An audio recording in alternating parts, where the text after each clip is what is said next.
over to Kristin Dahl, who's VP of Destination Development at Travel Oregon, and as I mentioned, a real pioneer in working on stewardship, sustainability, and sort of community development issues for many, many years now. So Kristin, how is Travel Oregon thinking about the opportunity coming out of COVID-19 to refocus efforts around sustainability?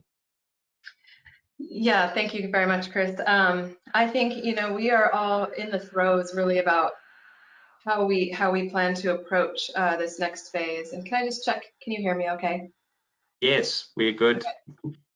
Yeah, I heard some interesting sound.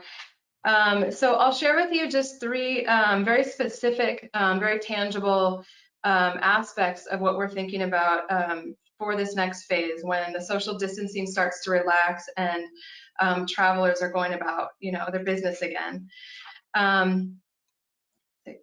Introductory slide. I spearhead our destination development team, which is a bit unique to most destination marketing organizations in the US.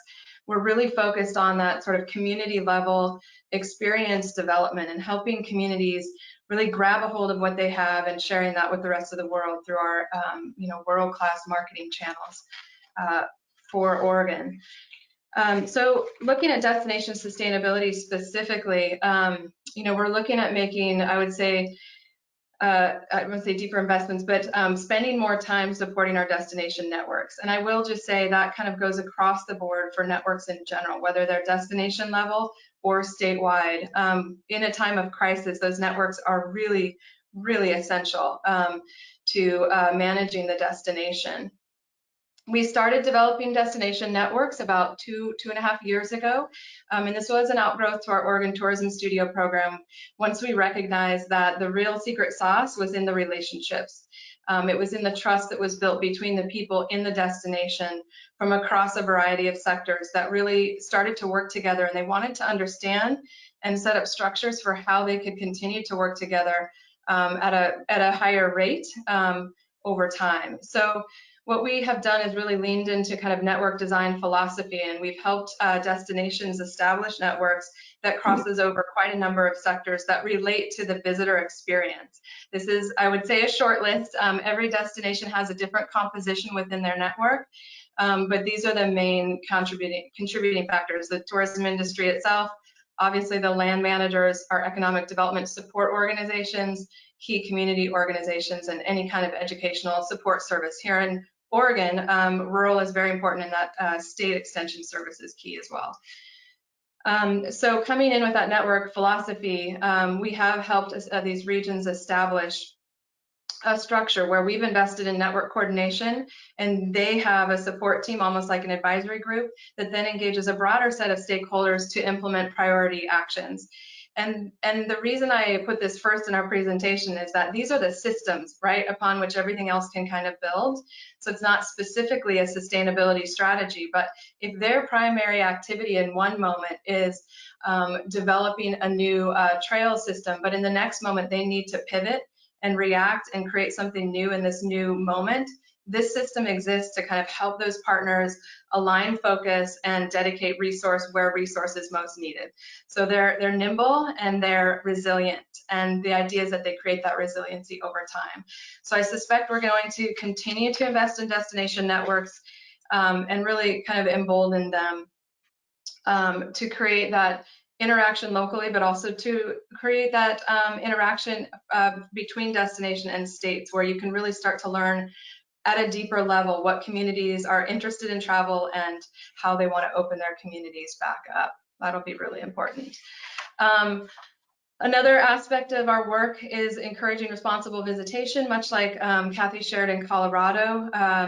This obviously for us is kind of a secondary communication focus right below a recovery campaign, which we are in the process of designing. But specifically around responsible visitation, we launched a statewide campaign just on Oregon's birthday, February of 2020, right before COVID really took hold in North America. And this campaign is really intended to help our high-use destinations and help our off-the-beaten-path destinations with helping visitors really understand how regions, how communities, how public land managers want them to behave when they visit. And since it is just a fresh new campaign, obviously there hasn't been a lot of focus on it during the last 6 weeks, but we do plan to retool this and really use this as a mechanism that we can really help share that new messaging in the new environment that's going to help that traveler not only be respectful but also be safe when they're visiting a destination. And we expect to continue to work with our public land managers, such as all of the land managers that care for this national scenic area is one example, where they're developing a region-specific campaign to kind of help manage that reopening of the public lands, which is going to be a feat in and of itself, which we are not going to go into today. The third component, I'll be very quick here, is just kind of adapting the visitor experience. And this is really gets to the heart of our industry and those small business owners around the state, but around the globe, who are really suffering right now. And taking a look at the structures that we have that already exist to help bring those businesses together and come to the forefront of the visitor experience. Now, the Oregon Food Trails is something we've been developing for a number of years, but this is a really interesting product because it is so remote and rural, and it brings people out away from those congested areas and out into the countryside. We have a number of them across the state that have been developed by community action teams, and it provides people a flavor of what they can experience in those areas.